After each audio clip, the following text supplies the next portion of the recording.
For 10 years, he never responded to his name, no matter how loud they shouted, no matter how close they stood. Orders were barked inches from his face, but he stared forward like the words didn't exist. The plantation master called him broken, useless, deaf. But the truth was far more dangerous, because the slave wasn't deaf at all. He was listening to everything, every plan, every weakness, every careless confession spoken around a man they thought couldn't hear. And the longer he remained silent, the more it unsettled the master, who prided himself on control. Fear doesn't come from noise, it comes from silence. This is the chilling story of the slave who refused to hear for 10 years, and why his quiet terrified the man who owned him. They called the plantation Whitmore's Rest, though no one who worked its red Georgia soil had ever rested there. The land rolled in long, exhausted waves toward a creek whose name had been forgotten. And in summer, the cotton bloomed white and merciless under the sun that seemed personally offended by the existence of shade. Edmund Whitmore had inherited the land from his father, who had inherited it from his father before him, and the Whitmore men had always believed, as plantation men were taught to believe, that the world owed them stillness, that the people they owned were simply instruments of that stillness, tools that breathed and bled, but did not, in any meaningful way, think. Ezra was brought to Whitmore's Rest in the autumn of 1843, purchased at the Savannah market on a Tuesday morning, while Edmund Whitmore ate breakfast at a nearby hotel and sent his overseer, a man named Calhoun, to do the buying. He was 31 years old by his own reckoning, though no record existed to confirm it. He had been born in South Carolina, sold twice before Savannah, and had worked tobacco, rice, and indigo. He was not large, medium height, lean through the shoulders. And Calhoun bought him not for his body, but for his hands, which were precise and unusually fine for a man who had spent his life in fields. Whitmore had recently taken up the cultivation of Sea Island cotton, which demanded a delicacy of touch that brute force could not supply. For the first year at Whitmore's Rest, Ezra was unremarkable. He worked, he was quiet.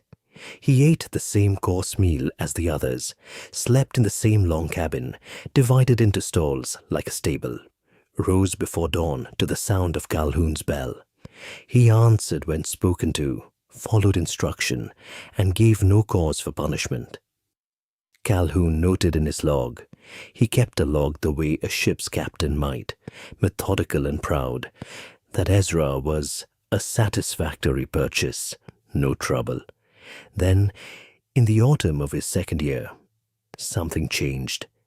It began with Calhoun's orders. Ezra had been told to move a pile of lumber from the west side of the cotton house to the east. He did not do it. When Calhoun confronted him and demanded to know why, Ezra looked at him with calm brown eyes and said nothing. Not defiant eyes, not the hot, dangerous gaze of a man preparing to run or fight, but steady, indifferent eyes, like a man watching clouds move across a sky that has nothing to do with him. Calhoun beat him. Ezra received the punishment without sound, without expression, and when it was over, he went back to the cotton house and resumed the work he had been doing before the lumber incident, as though the intervention had not occurred. The lumber was never moved. It took Edmund Whitmore several months to fully understand what was happening on his property. Calhoun reported it to him piecemeal, an order ignored here, a question unanswered there. And Whitmore at first attributed it to ordinary stubbornness, the kind that could be corrected with sufficient force. He authorized Calhoun to be more severe. Calhoun was severe. Ezra continued as before.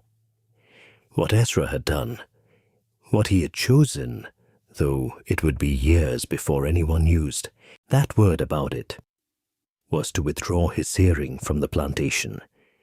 Not his physical capacity to hear. His ears still functioned.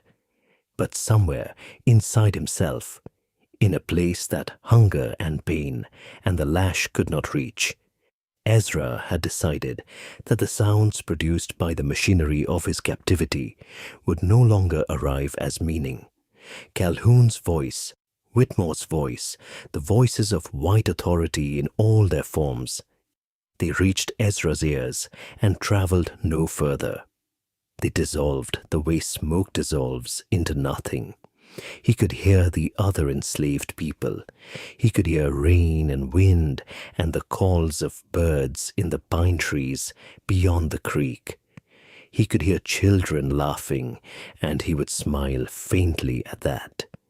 He could hear his own thoughts, which had grown remarkably ordered and specific since he had stopped spending energy on the management of other people's demands.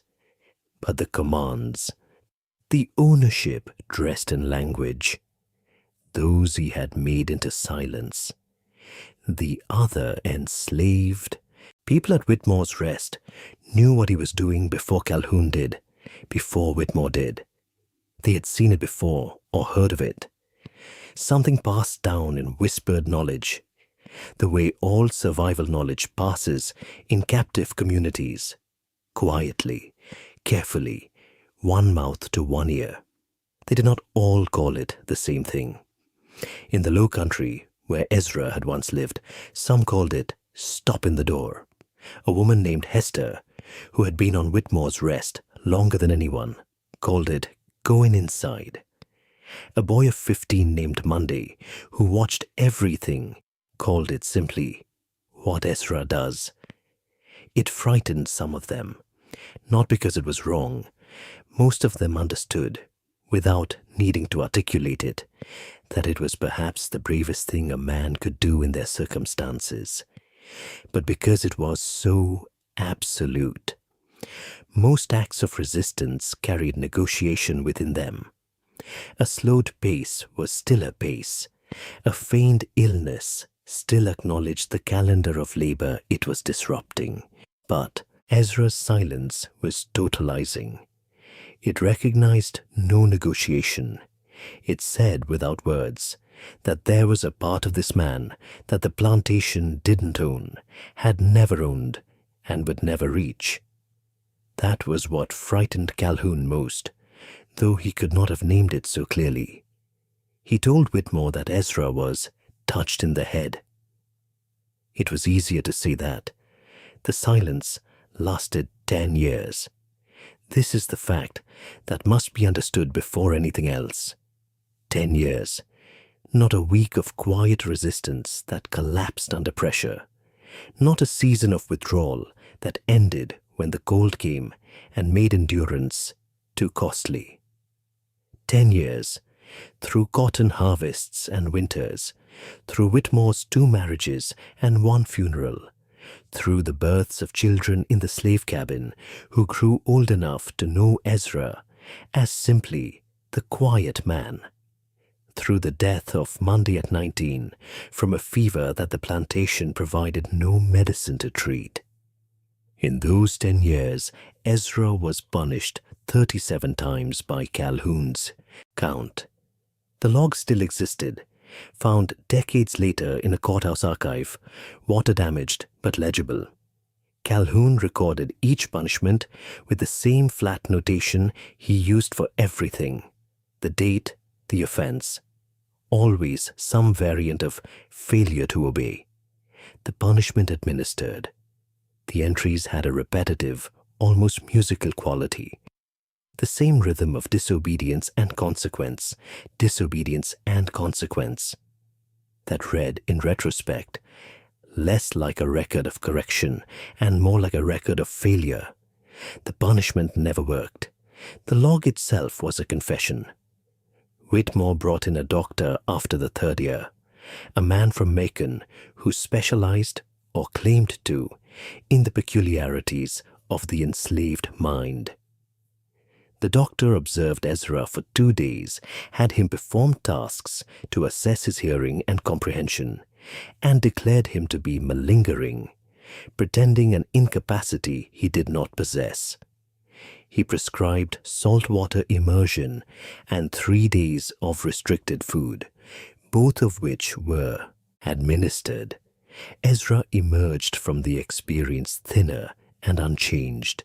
What Whitmore could not bring himself to say, even in private, even to Calhoun, was that the silence had begun to occupy a disproportionate portion of his thinking. He was a man with 400 acres and over 60 enslaved people, a man with cotton contracts and social obligations and a seat at the Methodist Church. He had problems worthy of his attention, debt and weather, and the unpredictability of markets. Ezra should not have mattered. One man on a plantation of dozens choosing not to hear. It should have been a minor irritant, a nuisance to be managed and forgotten. But it was not forgotten. It grew. Whitmore began to find himself watching Ezra from the gallery of the main house, a glass of bourbon growing warm in his hand, his eyes tracking the man across the fields. There was something in the way Ezra moved that disturbed him without being precisely identifiable.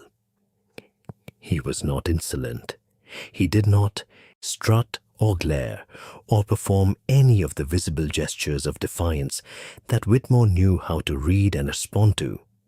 He simply moved through the work with a self-possession that had no business existing in a man in his condition. He was too whole. That was the word Whitmore eventually arrived at, in the small hours of too many nights. Ezra was too whole. To understand why this frightened Edmund Whitmore, it is necessary to understand the architecture of the slave system, not its brutality, which is well documented, but its philosophy. The system required, as its foundation, a particular belief that the people it owned were incomplete, not fully formed, missing something essential that made them, finally, manageable. All the paperwork of slavery, the laws, the church sermons, the newspaper editorials, the scientific journals with their invented vocabularies, all of it existed to construct and maintain this belief. The enslaved person was a child who would never grow up, a savage, who could not be civilized, a creature whose inner life was too shallow to register real suffering. This was not incidental to the system. This was the system. Without it, the whole architecture collapsed. Ezra's silence dismantled this belief on a daily basis in ways that no amount of argument could have achieved. He did not argue. He did not preach. He did not organize or conspire, as far as Calhoun's watching could determine. He simply persisted in being, in the most obvious and undeniable way, a person with an interior life so rich and self-sustaining that 10 years of organized violence had failed to breach it. He had taught himself to read, though no one knew exactly when or how. The discovery came in his 7th year at Whitmore's Rest, when Calhoun found a scrap of paper in the cabin on which Ezra had written, in a clear and careful hand, a list of what appeared to be plants, their names, and next to each, what seemed to be notes on their medicinal properties. Calhoun brought the paper to Whitmore, who stared at it for a long time. The handwriting was better than his own. He did not punish Ezra for it. Later, he could not fully explain why. There was something about the paper, the evidence of that patient, private accumulation of knowledge, that stopped him in a way the lash had never stopped Ezra. He felt, though he would never have admitted it, as though he had opened a door into a room and found it already occupied by someone who had clearly been living there far longer and far more comfortably than he had been standing outside. He told Calhoun to burn the paper and say nothing. In the summer of 1853, Edmund Whitmore did something that had no precedent in his life or in any story he had been told about how men like him conducted themselves. He walked out to the cotton field alone, without Calhoun, without any pretense of inspection, and stood near where Ezra was working and said his name. Ezra looked up. Whitmore had prepared words. He had prepared them over several weeks, though preparing them had required him to think thoughts he had no framework for thinking, had required him to approach a truth that his entire life had been structured to avoid. He had intended to ask, and even the framing of the question was a kind of concession he could feel in his chest. Why? Why are you doing this? What is it that you want? He said none of it. He stood there in the cotton field, under the Georgia sun, and looked at Ezra, and Ezra looked back at him with those same steady eyes. Not hostile, not afraid, not even particularly curious. And after a long moment, Whitmore turned and walked back to the house. He had realized, in that moment, that he already knew the answer to his questions. Ezra did not want anything that Whitmore could give him. That was the point. That was, in a sense, the entire point. The silence was not a negotiating position. It was not a protest aimed at achieving some specific reform. It was not madness, not damage, not the broken functioning of a mind that had given up. It was the opposite of giving up. It was a man who had decided, with complete clarity, that there was a part of himself that did not belong to this place, had never belonged to this place, and he had built a wall around it and lived there fully, richly, privately, for 10 years.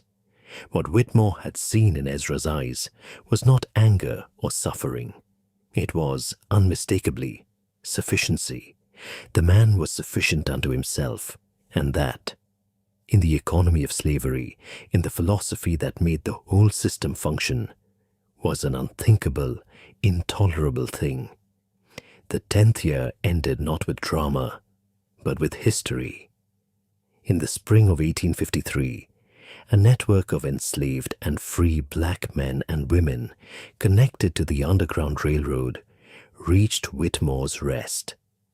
The details of how they made contact with the people in the slave quarters, which routes they used, which names were involved, these were never documented by design. What is known is that on a Tuesday night in April, 11 people left Whitmore's Rest and did not return. Ezra was among them. Whitmore filed the standard paperwork, runaway notices, descriptions, the offer of a reward he likely knew would come to nothing. Calhoun's log has a final entry for Ezra. Absconded with others, night of April 14th, no prior indication. The last line is arguably the most honest thing Calhoun ever wrote. He had watched this man for 10 years and had seen nothing, and the nothing he had seen was everywhere. They reached free territory, Ohio, eventually, after weeks of movement that required the kind of precise, careful navigation that could only be accomplished by people who had been thinking clearly and planning quietly for a very long time.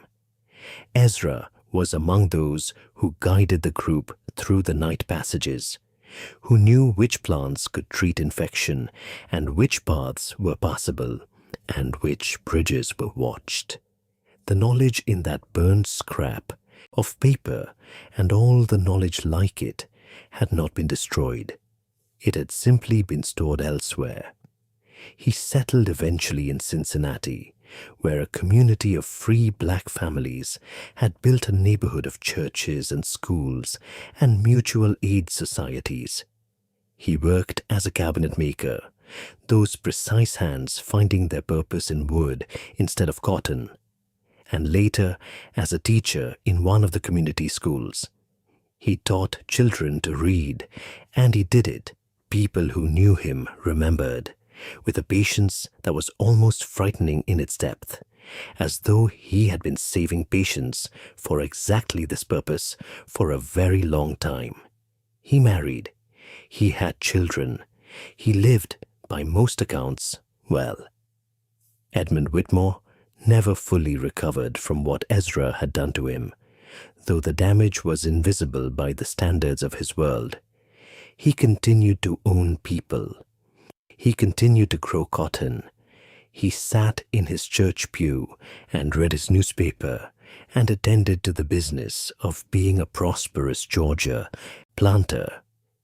But people who knew him in his later years noted a quality they struggled to name, a distraction, a haunted cast to his attention, as though some part of him was always looking at something no one else could see. What he was looking at, almost certainly, was the thing Ezra had shown him, the limit of his power. For a man who had organized his entire existence around the premise of his own authority, over land, over people, over the meaning of things, the discovery that there were rooms in human beings that ownership could not enter was not merely an inconvenience. It was existential. It called everything into question. If Ezra's interior life was real, and after 10 years of failing to destroy it, it was impossible to pretend it wasn't, then what did that say about all the others? What did it say about the foundations on which Whitmore's world had been built? What did it say about the morning he had stood in the cotton field and looked into a man's eyes and seen, for one terrifying moment, something looking back that was entirely his equal? The fear was never really about the silence. The silence was only the symptom. The fear was about what the silence proved, that human dignity is not granted by those with power. It cannot be taken away by those with power. It lives in the place where all the commands go to die. That private room inside a person that no lock can close, and no key can open, and no law can legislate out of existence. Ezra had known this. He had staked 10 years on it. He had been right. That is why it scared Edmund Whitmore. Not the man, not the defiance, the proof, the unbearable, irrefutable proof that the people he owned had always been free.